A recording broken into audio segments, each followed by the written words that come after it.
Masih ingat dalam video 8 bulan yang lalu saya mengatakan bahwa Hillary Clinton adalah the unknown devil, iblis yang tidak kita kenal. Seberapa ketidaktahuan kita akan kedevilannya si Hillary Clinton. Di seberangnya ada known devil atau iblis yang dikenal yang namanya Donald Trump. Sekarang the unknown devil friend bergerak. Beberapa hari yang lalu Bernie Sanders menyatakan mundur dari pencalonan dirinya sebagai wakil Partai Demokrat untuk maju dalam pemilihan Presiden Amerika tahun 2020, di mana sebelumnya dia harus berkompetisi keras melawan jagoan internal Partai Demokrat Joe Biden, mantan wakil presiden pada administrasi Obama. Secara kepopuleran, Bernie jauh lebih populer di mata kaum muda Amerika, di mana idenya akan Green New Deal mendapat sambutan hangat. Di pemilihan tingkat awal di berbagai negara bagian Amerika sewaktu mencari tempat untuk calon di Partai Demokrat, Sanders unggul di mana-mana. Tetapi politik adalah politik yang punya kepentingan selalu bermain. Oligarki adalah sekelompok orang pengendali jalannya pemerintahan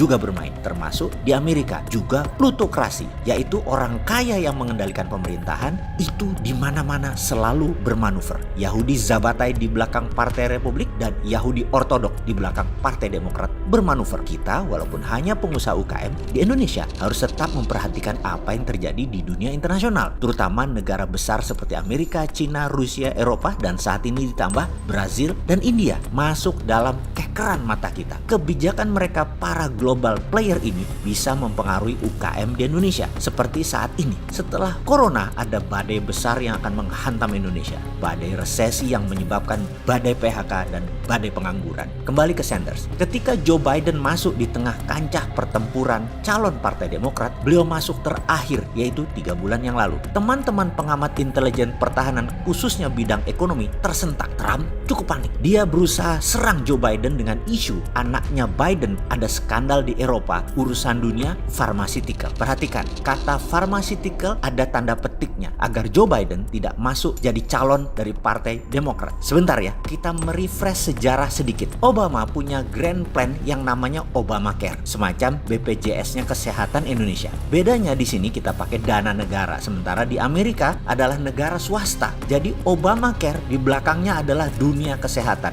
mulai dari jasa rumah sakit, alat kesehatan, tenaga medis, dan obat-obatan farmasi. Selama 8 tahun rakyat Amerika waktu itu sehat dan dunia kesehatan tajir melintir-tir-tir. Zaman Trump semua dilibas, urusan medical dan farmasi gak ada yang namanya BPJS ala Obamacare tadi, dibubarin semua. Trump lebih mementingkan industri pertahanan, military industrial kompleks lah yang dibangun sekarang, seperti Koch Brothers, Blackwater, Boeing, oil and gas, tambang mineral, dan banyak lagi incumbent penguasa energi dan jaringan pertahanan, yaitu semua kontraktor pertahanan, defense kontraktor di belakang Trump.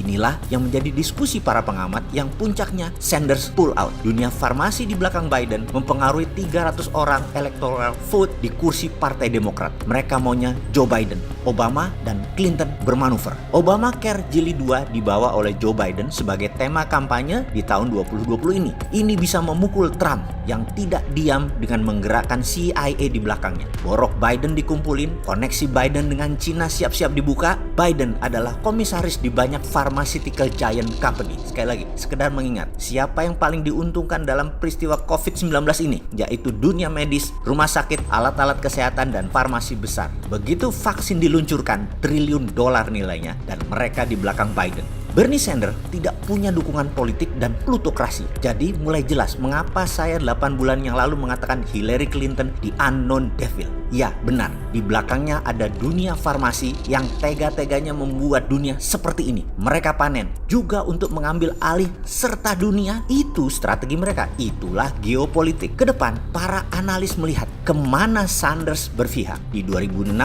dia diminta mundur oleh Hillary sehingga Hillary maju melawan Trump. Saat ini Obama yang minta Sanders mundur. Obama, Biden, Clinton Foundation, dan perusahaan farmasi menekan Sanders dan yang kemudian akan menekan Trump sebagai presiden yang tidak mampu. Akankah demi prinsip MMT Sanders pindah ke Trump sehingga Trump berpeluang merusak dunia 4 tahun lagi? Terlepas dari itu semua, memang ini jalan takdir. Yang pakai economic model MMT memang harus Indonesia.